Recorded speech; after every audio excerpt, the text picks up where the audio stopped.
And I suppose somebody there was smart enough, listened to us, and said, "Hey, let's not do that. Let's not meet him in the airport. We might give you other concessions, but dear Xi, do not expect Putin to be there." So, what about your opinion, Alexei? We understand that China is definitely providing an important part for Putin right now to save face and all. So let's discuss. Mark, we don't have full results of that visit yet. We will listen to them, and we'll definitely have more to discuss next stream. We can address a few things today, though. So Xi could not come because he has certain visit goals that he needed to pursue. You could read it through his statement. Among other phrases, he said that we do hope that Putin will be re-elected by Russian people in 2024. His main goal is to keep Putin in power. I suspect it's the best thing to have a spy of Putin's caliber ruling the country who is eager to concede everything for contacts, his face, and just staying alive. So I'd suspect, yeah, his administration likely did listen to us, and somebody stopped him from visiting airports and probably gave more concessions to Xi Jinping, or promised. And yeah, I think the conversation was like, "Hey, let's not go. These two will be laughing at us if we do. Let's just give China something else and apologize." So let's take a look at pictures. We'll see if we can bring one to the screen. I think you've seen some of them, but these are protocol photos, so they're usually paid a ton of attention to. So if you look at two different angles of the same meeting, one published by Putin, one published by Chinese press, the photo itself in the Chinese media is a bit different. So Xi Jinping is higher and bigger than Putin on that picture, and that is on purpose. This is a protocol photo, so every detail is paid attention to. So this visit, let's put it this way, that means a ton to Russian president, and he's basically a pariah now. He can't even visit Africa safely because Southern Africa already said that we might actually give him to court if we had a chance to do that. And G20, even if he's not going to be arrested there, most people there, most members of G20 would want nothing to do with him. So yeah, he's definitely isolated, right? Exactly, he's isolated, and it's not the end in only one framework. If there is some opposition of some, in quotes, good countries to the West, to gay agenda, to LGBT, and all that new stuff coming from the West. So who may be in that alliance with Russia? Cuba? Not really. Algeria, Vietnam, Venezuela. With my respect to the countries and people of them, what's happening there, their size, not too big. Doesn't really form a big coalition. But here we have China, which is basically a second economy in the world. In some aspects, it is first. And he is using that to show that there is a game and that he is part of that bigger game. And China is with Russia. And with China, nobody can defeat these two. And China, of course, petted Putin on all these wants, and translating to normal human language, it says China basically made a statement that we will not do West to trample Russia. We do support peace, but Russia needs security, and not one-sided, just like you play it on the Western Front. And Putin also came out and happily quacked something that they're ready for peace negotiations with Ukraine at any time. And if you read through, it's understandable that Chinese position is agreement from the position of the bigger brother, elder brother, that China is somewhat a bigger player, and Russian position is that we are part of a coalition, we are with China. And it was an interesting statement that both of them published 2 articles in their top press in China and in Russia that reminds the times that we, both you and me, remember, those old times when Erich Honecker and Brezhnev were meeting. And yeah, that famous kiss that was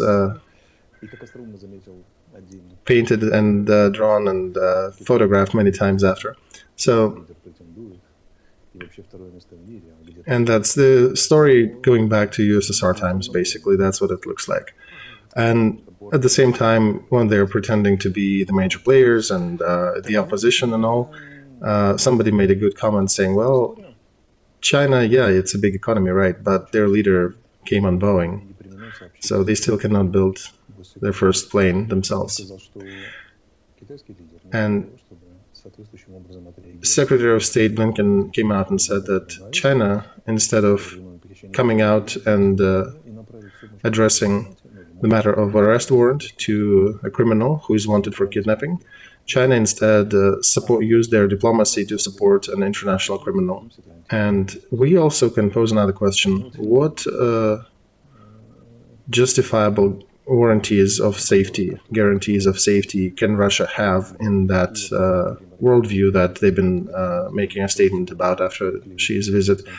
So we have Finland, for example, which has about, 1,000 miles, 1,000 kilometers border, plus the Gulfs around, and it's a NATO country.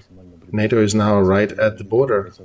Russia had 2 wars with Finland involved in 1940, 1944, call it one non-ending war. But in Russia, they have been pretty mum about Finland. While about Finland, this is an existential threat somehow, right? Another quote from Blinken: we cannot accept Chinese plan because it means freezing the conflict, which would allow Russia to acquire more resources and strength from annexed territories, and then will attack attack Ukraine again later at an opportune moment. So the West basically came up with a statement saying the Chinese plan doesn't fly, doesn't work, not acceptable, and gave a judgment to Putin. Putin is in a very negative position. And what it means for Ukraine? For Ukraine, it means one important thing. We are likely looking at the Iron Curtain, the revival of it in some capacity. We've shed a lot of blood here in Ukraine since 1917, fighting against the Soviet Union with Ukrainian National Army and other military formations that we had to try to resist annexation by Russia and Soviet Union. And we've shed enough blood to be on the other side of Iron Curtain this time. And Russia, in the iron hugs of China, is staying on the other side. So we understand that Russian economy will likely switch to yuan to a bigger degree because China needs an external partner where to dump some of their currency and deal with some of their internal debt. But what also is important to us is that we are fighting to not be inside that Iron Curtain, which is now being built up on the rhetoric about the dimmed West, about some sovereign democracies being suppressed by West, and the rhetoric that killing children and kidnapping them is a matter of security of the one who abducts them. Minister of Foreign Affairs of China also came out and gave their judgment to that order that was issued in Putin's name. They said that this is a violation of security of the heads of state, kind of omitting the main thing that International Criminal Court is created to punish the leaders of state, to punish those who normally would be above the law. And the whole purpose of that court was to be a leash for those who want to kill thousands of people or tens of thousands. And we see two lines separating and going in different directions really far at this point. For us, what is important is that soldiers today near Bakhmut and Avdiivka are fighting so that we are never inside that Iron Curtain again. If earlier it was the countries of the United States and NATO, European countries who were defining where is the border, this time it's Russia and China joining some of the efforts to create that new Iron Curtain. And in that situation, we cannot remain neutral. We've been pretty harsh against being part of Russia again, and now I understand that the West is pretty unified because two main foes indicated in their NATO doctrine are now officially somewhat joined. And we, as the strongest army in Europe right now, Ukrainian army, which already destroyed half of Russian army, we definitely play a certain role in that worldview, and the West definitely sees us as a valuable asset.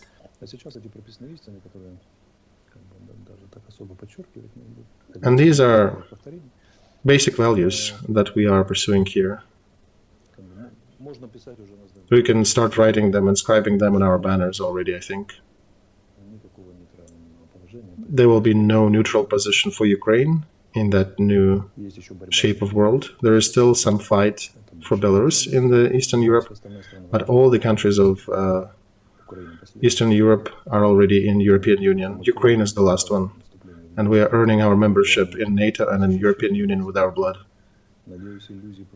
I hope that any illusions after that union, seeing that unionizing of Russia and China, all the illusions of neutral Ukraine or something will be dispelled in the West.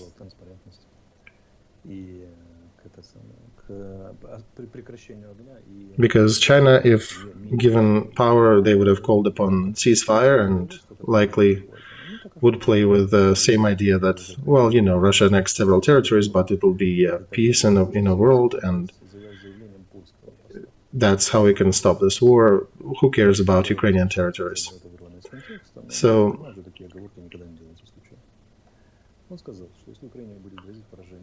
and that coincides with another statement from Poland, and that's was a sort of a slip of a tongue, but and Polish Minister of Foreign Affairs denounced that, but there was a slip of a tongue where their ambassador said that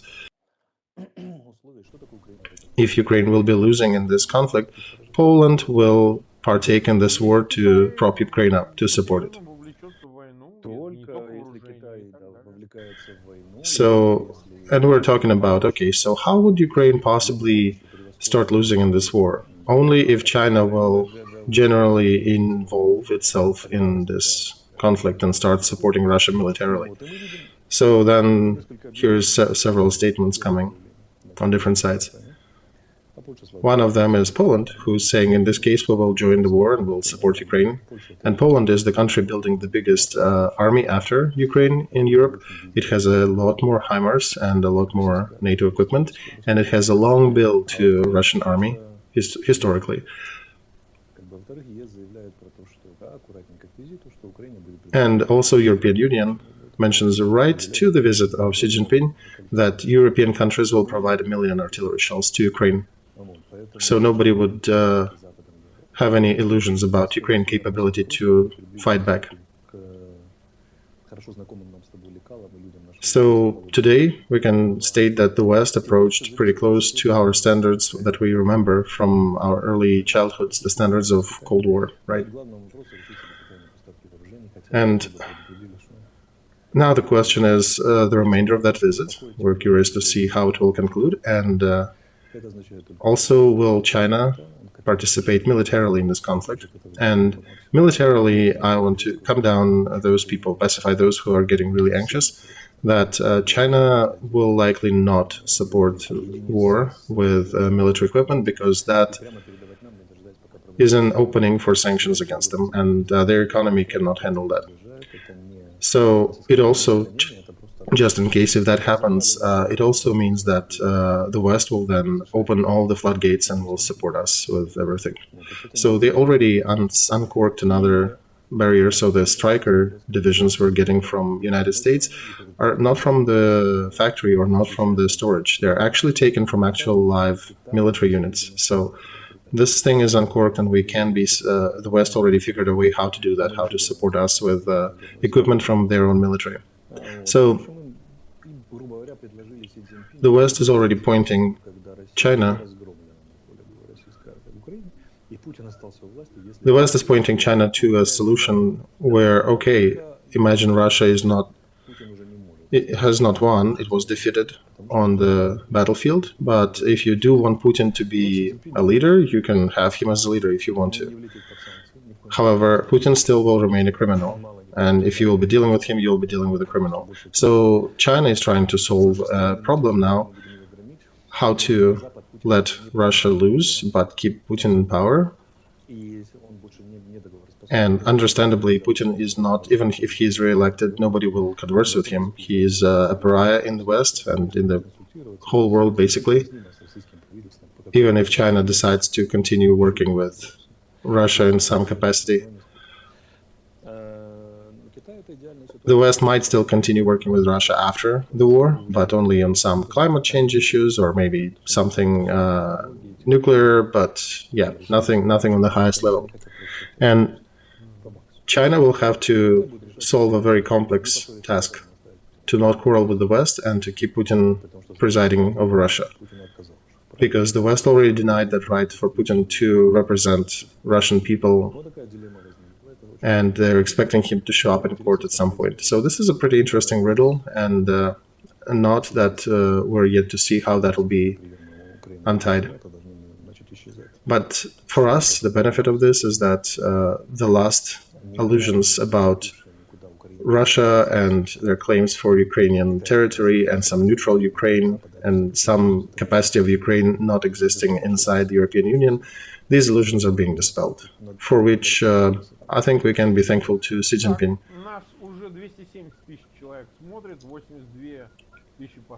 We have about 200,000 with us, 82,000 already clicked the like button. Please continue clicking that like, and do not forget to share links to that stream to make sure more people get to see that. And of course, subscribe to Fagin Live and to Alexeis. So, see, before we go to the map, we are getting some news that there are some explosions in Jankoy in Crimea, on the north of Peninsula. Those who are viewing us are putting in chat. There are explosions on the military airfield there, the occupied Russian airfield. And before we switch to the map, I want us to talk about Putin's trip to Mariupol after Crimea, and was it Putin? So we talked about two things. We said, okay, Crimea. Yeah, we discussed the art school, and here he, under cover of the night, the video they published, they showed some people talking to him, supposedly living in these apartment buildings that the video is shot at. And I don't know if these are locals or somebody they brought with them for that video.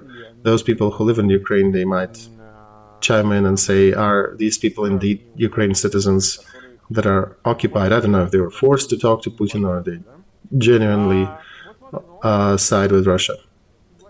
So he visited Mariupol. I wonder if you will oppose my point of view. I think he came to Mariupol because he is thinking that Mariupol will not be taken in the next month, 2 or 3, so he wouldn't look completely clownish in his visit. Because he could have visited Melitopol, for example, but then that city might be taken. Mark, I think the narrative is very clear. I think it's an attempt to push back on the kidnapping accusation, because majority of children were kidnapped from Mariupol. Because, see, after this accusation, the logic is very simple. Step 1, you are accusing us of kidnapping children. Step 2, if we were kidnapping children and destroying cities, would we be rebuilding them? And see, we are rebuilding them. There are a couple of new buildings behind me. And step 3, we would not have real Mariupol citizens thanking us for a visit. So, but it's a stupid tri-step, Alexei. Well, he doesn't have much options. That's his pretty much only game he can play at the moment. And that conversation that is happening in Russian media that, yeah, it is war, we destroyed Mariupol. Azov and Ukrainian Marines were defending the city, so we had to destroy that NATO and fanatics, and we were fighting against them, but we destroyed everything, but we were saving people, and we were evacuating peaceful citizens and orphans, and we were rebuilding the city. And it'll be better than before, better than under the rule of these Ukrainian fascists. So that's the Putin's propaganda rhetoric. And again, he's addressing that to Russian audience, and they need to explain somehow how their shining leader on the hill got into the criminal order. I suspect that 8 out of 10 Russians didn't even understand where did the kidnapping come from. And that means that there are probably more rumors circulating in Russian society about which kids, who was kidnapped and all. So that is the thing, they're trying to channel that with the video from Mariupol.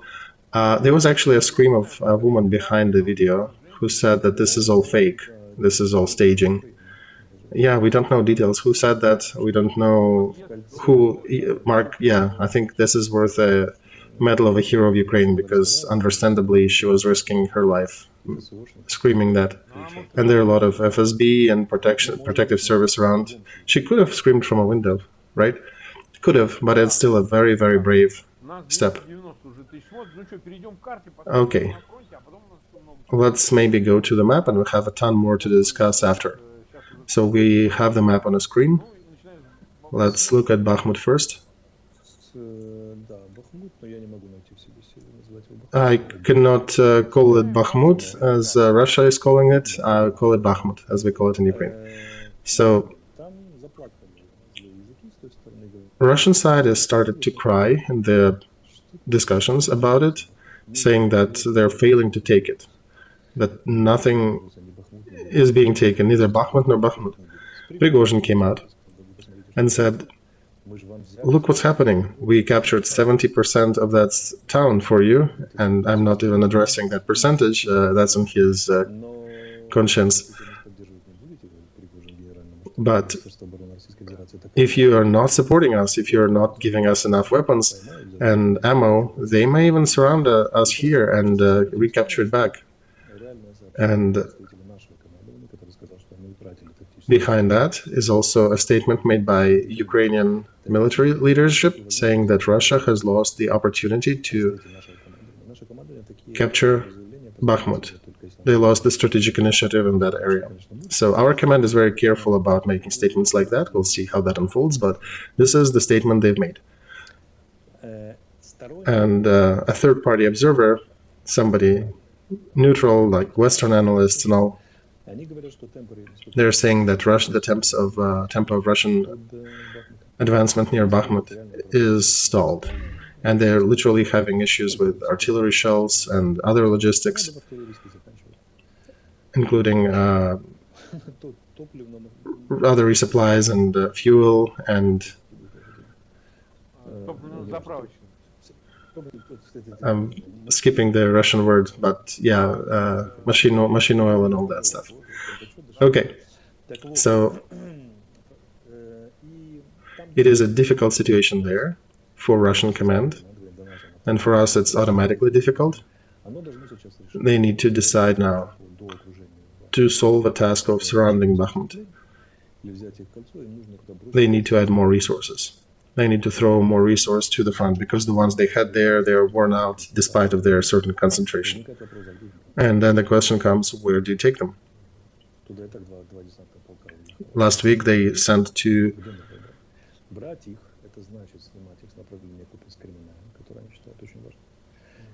big detachments of paratroopers, and they're also nearly gone now. So where do you take new ones from? You take from Vuhledar, from Tokmak, You take from the north, maybe from Crimea, or you take from the newly recruited groups, or the parts that were prepared for the future maneuvers, future defenses. So, yeah, that's the dilemma they need to address now. Also, they have statements today that they supposedly pushed something in Avdiivka. Well, just as a heads up, they've been trying to attack that settlement for 9 years already.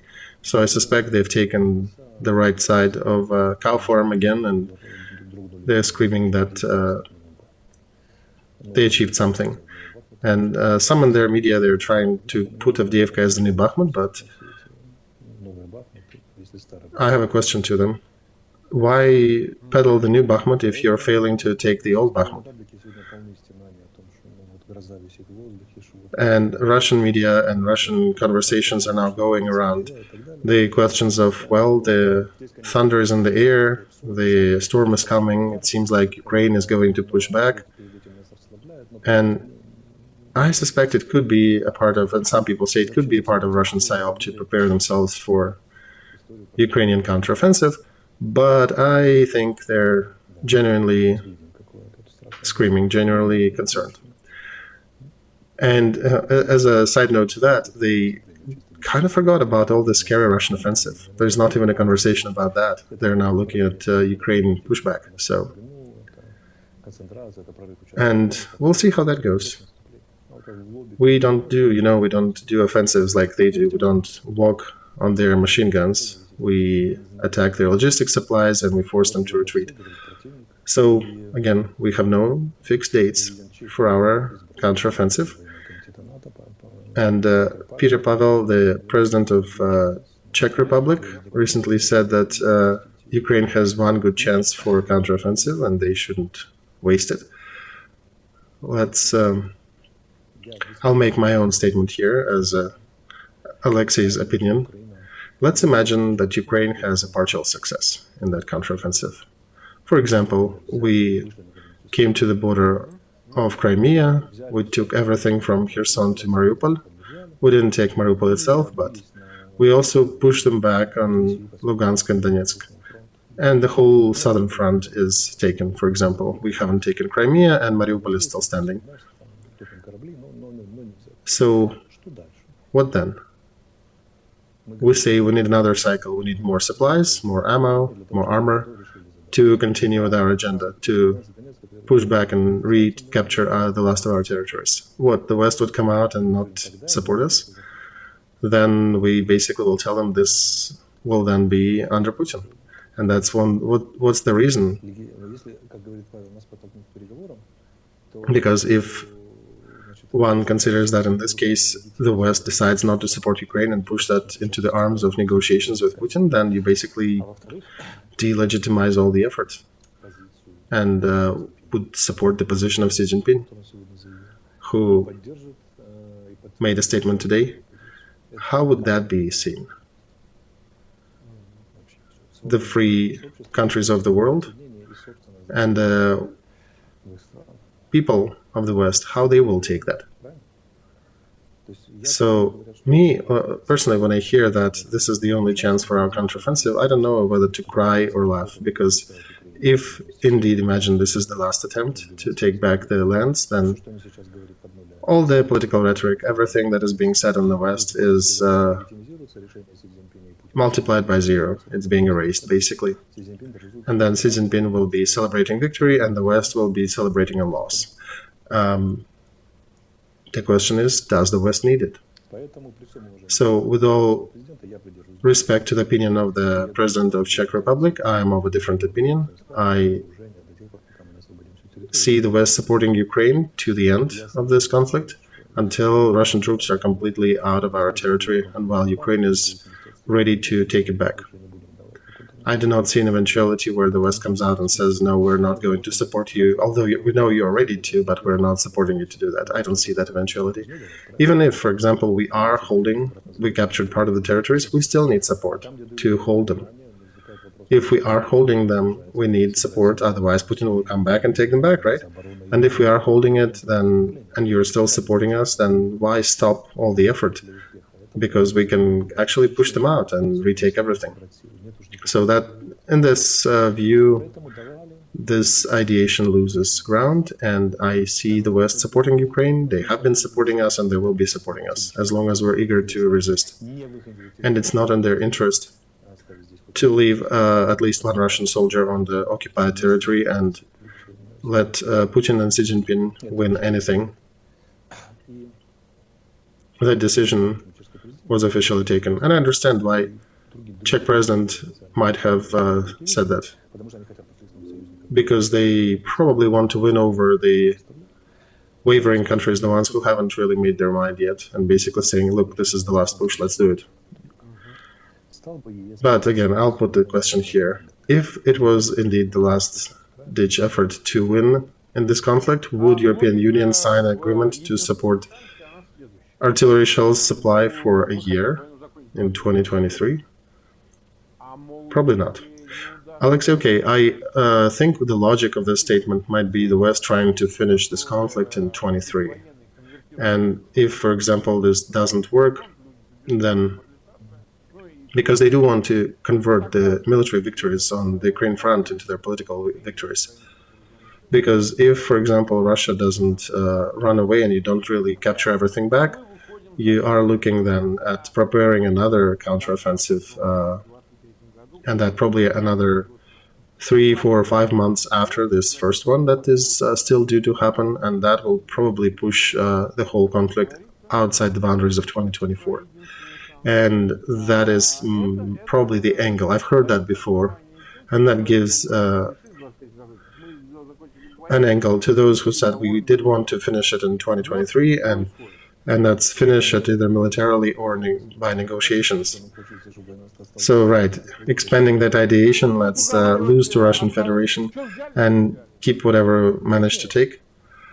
Yeah, they'll probably just peddle that and say, well, we captured what we could. No, Alexei, I think it's the work on the inner audience. We heard that conversation in the statements by Trump, DeSantis recently. It's because the West does look differently on the conflict, and they would want to have it resolved by the end of the year. But there is also a stronger statement by the West. And, for example, Scholz recently was the first one to come out and say that Putin needs to be arrested. And I don't know a better description for that than a total change in German position politics. Because a year ago, if I brought this up, that Scholz would have said that, everybody would laugh me up. So here, Alexei Arestovich, a personal opinion, I will still insist that the West will be supporting Ukraine as long as the war continues. And that even the artillery shell declaration was taken for a year, you cannot cancel it. And all the rhetoric about stopping supply, last effort, trying to conclude in 23, that is the rhetoric about the grain deal, a rhetoric for the election season. It's the rhetoric about addressing all the problems that Finland and Sweden bring when they join NATO and all the logistics of that. So I would suggest do not react too much to that noise. Since the beginning of war, we keep hearing that nobody is supporting us. And look where we are now. Right, Alexei, life always brings different scenarios. Exactly. The West that drastically changed their position and made China a direct enemy of NATO will let Russian and Chinese victory materialize now? Never, under no circumstances. That would mean a most difficult crisis in the West. The crisis of decision-making, the crisis of strategy, they will not go for this. So the first, the second, and the third, if need be, counteroffensive will be supported. I'm very calm in this regard, and that's what I advise our viewers to maintain calm. 323,000 are watching us, 114,000 click the like button. I remind you, you know what you need to do. Please continue clicking and sharing. And no, I have not painted my hair, have not dyed my hair. Right, yeah, I was laughing at some commentary. Fagin is dyeing his hair and Arestovich is living in Rome, not in Ukraine, right? Some people in their stories. Okay, let's take a look at the screen.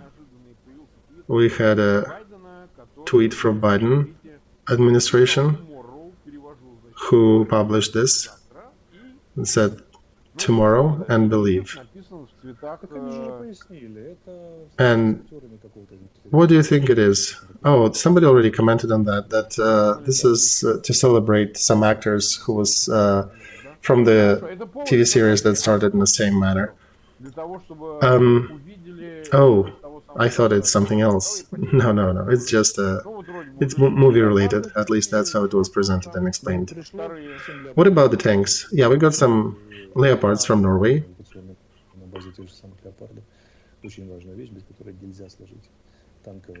The repair units, which are crucial to any tank detachments. And United States gave another 350 million with worth of military help, with more munitions for HIMARS. And they recently gave another 2 billion, and so that additional 350 on top of that, again, big thanks to them. And that's the thing. All the signs are addressing Xi Jinping, by the way. If you will continue supporting Russia, our support to Ukraine will increase. And you can look at Scholz. He visited China, he visited European countries, and came up and visited the United States. And then Europe and Germany and other countries of Europe and United States, they basically verified their positions, and I think they're going towards the NATO Summit in June, where they'll probably reaffirm the status of China that was acknowledged in the last summit. China is the main adversary, strategic adversary, and there'll probably be a grading of their new union or new relations between Russia and China. And that also might reinforce the Pacific side of things, where the union between Australia, United States, and some of the countries of Eastern Asia and Southeast Asia, and the Union of Five Eyes, so-called. And it might also expedite Australia receiving nuclear submarines. India also has that, but I think they only have one. So there is another union being propped over there in the Pacific against China in this regard. And also Britain came out today and said that Britain wants to continue its leadership in the global race with new technologies, and they are putting a lot of investments in the new fields of electronics and some global projects that they outlined in their speech. They're basically saying that British Commonwealth is on all continents and they need to continue leading the world.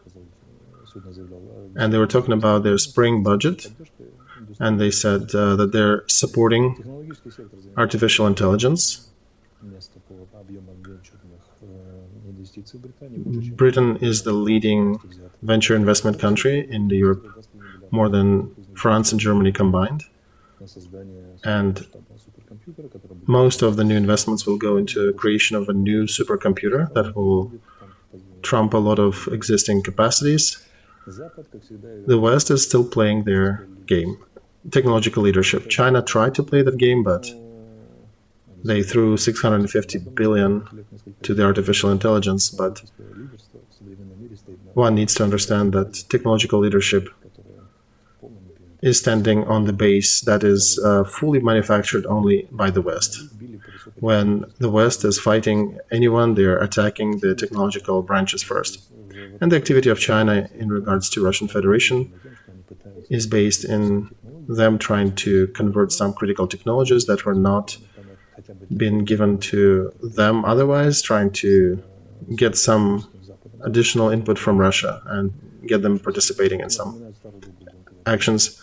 It reminds of an old military race, only in this case it's a technological race. And I would never believe that the union of Russia and China will overcome Western technological capabilities. It's technically impossible. So we'll probably then face a certain format of Cold War like the one that existed before. So let's say that the West is going through another technical revolution now, or technocratic, or post-industrial revolution, whatever you call it. You can use different terms.